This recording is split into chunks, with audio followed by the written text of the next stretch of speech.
बिस्मिल्लाहिर्रहमानिर्रहीम। अस्सलाम वालेकुम व्यूवर्स। आज मैं आप लोगों के लिए बहुत ही मज़ेदार सी रजब स्पेशल मीठी टिकिया की रेसिपी लेकर आई हूँ, जो कि बहुत ही अच्छी बनके तैयार होती है। बिल्कुल परफेक्ट मेजरमेंट के साथ आपको ये रेसिपी सिखाऊंगी। अक्सर लोगों से टिकिया बनाने में गलती हो जाती है, कभी उनकी टिकिया नरम रह जाती हैं, कभी घी में जाके बिखर जाती हैं, या फिर कभी उनसे मीठा कम रह जाता है। तो अगर आप लोग ये वाली रेसिपी को ट्राई करेंगे तो आपकी बिल्कुल परफेक्ट टिकिया बनके तैयार होंगी। बहुत ही खस्ता करारी और बहुत ही मज़ेदार बनके ये तैयार होती हैं। तो इस वीडियो को लास्ट तक ज़रूर देखिएगा। अगर आप मेरे चैनल पर नए हैं तो मेरे चैनल को सब्सक्राइब करें, साथ साथ ऑल नोटिफिकेशन को क्लिक करें। इससे आने वाली मेरी हर नई वीडियो की नोटिफिकेशन आपको सबसे पहले मिलेगी। वीडियो अच्छी लगे तो लाइक एंड शेयर करना ना भूलें। तो चलिए ये वीडियो स्टार्ट करते हैं। तो यहाँ पर एक मैंने बड़ा सा थाल ले लिया है। इसके अंदर ऐड कर देंगे 2 कप मैदा भर के, तो ये 300 ग्राम के बराबर है। उसके बाद हम पिसी हुई चीनी ऐड करेंगे 1 कप। ग्राम से मेजर करेंगे तो ये 200 ग्राम के बराबर है। फिर हम इसके अंदर ऐड करेंगे सूजी 1/4 कप के बराबर। नारियल ऐड करेंगे 1/4 कप। तिल ऐड करेंगे 3 टेबलस्पून के बराबर। इलायची ऐड करेंगे कुटी हुई 1 टीस्पून। अब इसको स्पेशल बनाने के लिए इसके अंदर हम ऐड करेंगे मिक्स नट्स 1/4 कप के बराबर, और इसको मिक्स कर लेंगे अच्छी तरीके से। यहाँ पर मैंने बादाम, पिस्ते और काजू लिए थे, उसको मैंने मोटा मोटा कूट लिया था और फिर ऐड किया है। अब इसके बाद हम इसके अंदर घी ऐड करेंगे। तो यहाँ पर मैं असली घी का इस्तेमाल कर रही हूँ, तो 1/4 कप के बराबर ये घी हैगा, और इसको मैदे के साथ अच्छे से मिक्स कर लेंगे।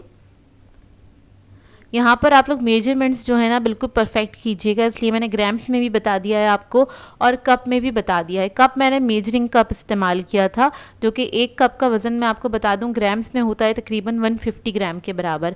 और हमारे यहाँ मार्केट में डिफरेंट टाइप के कप मिलते हैं जिसमें कुछ ग्राम्स का फ़र्क होता है, तो ज़रा आप लोग देख के ले लीजिएगा ताकि आपके लिए आसानी हो जाए हर चीज़ को मेजर करना।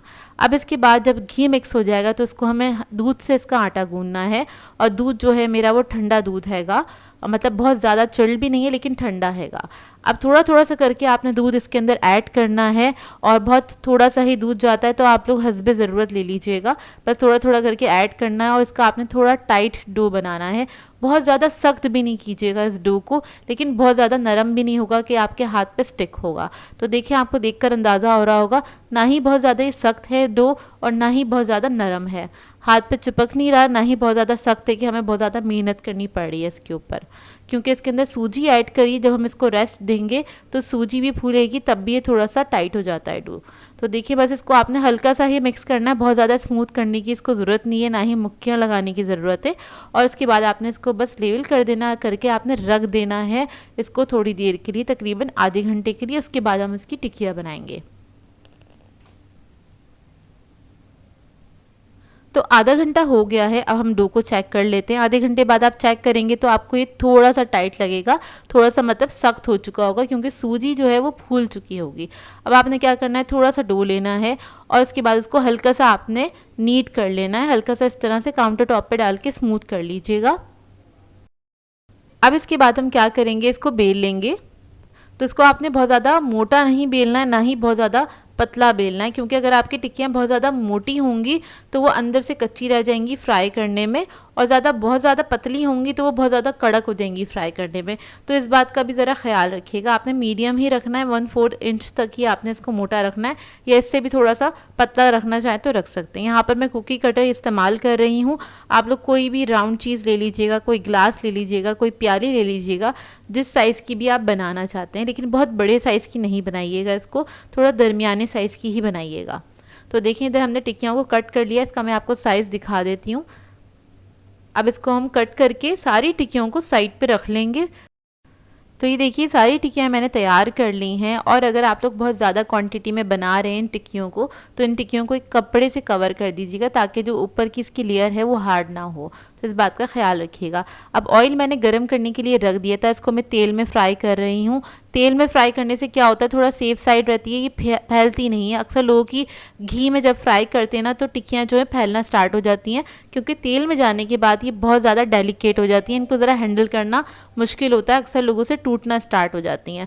तो आपने क्या करना है, इसको तेल में ही फ्राई करना है और लो मीडियम हीट ऑयल पे आपने फ्राई करना है। बहुत ज़्यादा हाई फ्लेम पे फ्राई नहीं करिएगा, नहीं तो क्या होगा, ये अंदर से कच्ची रह जाएंगी। तो आपने हल्की आंच पे इसको फ्राई करना है और बहुत एहतियात से इस तरह से आपने इसको टर्न करना है, क्योंकि बहुत डेलिकेट होती हैं और ये बहुत जल्दी से टूट सकती हैं। तो बस थोड़ा थोड़ा सा आप जो टिप्स मैं आपको बता रही हूँ उन चीज़ों का ख्याल रखेंगे तो आपकी टिक्कियाँ बहुत परफेक्ट बन के तैयार होंगी। तो देखिए कितना अच्छा इसके ऊपर कलर आ गया है।